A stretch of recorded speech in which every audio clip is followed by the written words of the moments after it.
ശബരിമല കൊടിമരക്കൊള്ളയിൽ മുൻ advocate commission അടക്കമുള്ളവരുടെ നിർണായക മൊഴി ഉടൻ രേഖപ്പെടുത്താനുള്ള നീക്കം വിജിലൻസിന്റെ ഭാഗത്തുനിന്നുണ്ടാവുന്നു. അഡ്വക്കേറ്റ് കമ്മീഷനായിരുന്ന ASP കുറുപ്പ്, 2017 തിരുവാഭരണം കമ്മീഷണർ ശില്പി വെങ്കിടേഷ് എന്നിവരുടെ മൊഴിയാണ് വിജിലൻസ് ഉടൻ രേഖപ്പെടുത്തുക. TV പ്രസാദ് തുടരുന്നുണ്ട്.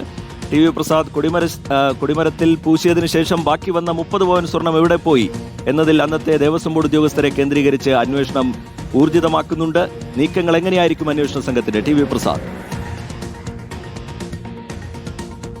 റീജിത്തെ 30 പവൻ എന്നുള്ളത് കണക്കുള്ള സ്വർണമാണ് എന്നുള്ളതാണ്. കണക്കില്ലാത്ത ഒരുപാട് സ്വർണവും കൊടിമരത്തിന്റെ ഭാഗമായി ഉണ്ടായി എന്നതാണ്. റീജിത്ത് നേരത്തെ പറഞ്ഞതുപോലെ ഇതിൽ ഏറ്റവും പ്രധാനപ്പെട്ട ദുരൂഹതയുള്ള ഒരു കഥാപാത്രം അത് അന്നത്തെ അഡ്വക്കേറ്റ് കമ്മീഷണർ അഡ്വക്കേറ്റ് ASP കുറുപ്പാണ്.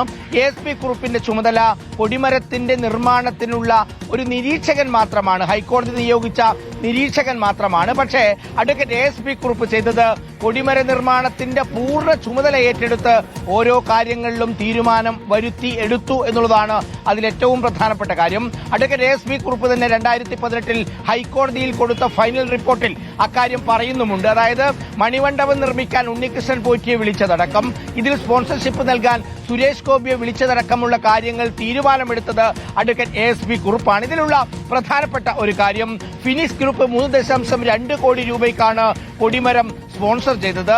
അതല്ലാതെ ഒരു തരി സ്വർണം പോലും പുറത്തുനിന്ന് വാങ്ങിയില്ല എന്ന് ആദ്യം അജയ് തറയിൽ പറയുന്നുണ്ടായിരുന്നു. പിന്നീടാണ് വാർത്തകൾ പുറത്തു വന്നപ്പോൾ അജയ് തറയിൽ തന്നെ അത് മാറ്റി പറഞ്ഞത്. സുരേഷ് ഗോപി അടക്കം, രഞ്ജി പണിക്കർ അടക്കം, നിർമ്മാതാവ് സുരേഷ് കുമാർ അടക്കമുള്ളവരിൽ നിന്ന് ധാരാളം സ്വർണം വാങ്ങിയിട്ടുണ്ട് എന്ന് ദൃശ്യങ്ങൾ സഹിതം റിപ്പോർട്ടർ ആ വാർത്ത പുറത്തുവിട്ടിരുന്നു. അതിന്റെ ഭാഗമായി വിജിലൻസിന്റെ അന്വേഷണം ഇപ്പോൾ തുടരുന്നുണ്ട്. അവർ ആദ്യഘട്ടത്തിൽ ഈ രഞ്ജി പണിക്കർ അതുപോലെ തന്നെ സുരേഷ് കുമാർ തുടങ്ങിയ ആളുകളിൽ നിന്ന് മൊഴിയെടുത്തതിന് ശേഷം ഇന്നലെ സന്നിധാനത്തെത്തി. സന്നിധാനത്ത് എത്തിയതിനു ശേഷം അതിൽ പരിശോധന നടത്തി. ആ ദേവസ്വത്തിന്റെ മറ്റ് രേഖകൾ ഇക്കാര്യവുമായി ബന്ധപ്പെട്ട് പരിശോധിക്കുകയും ചെയ്തു.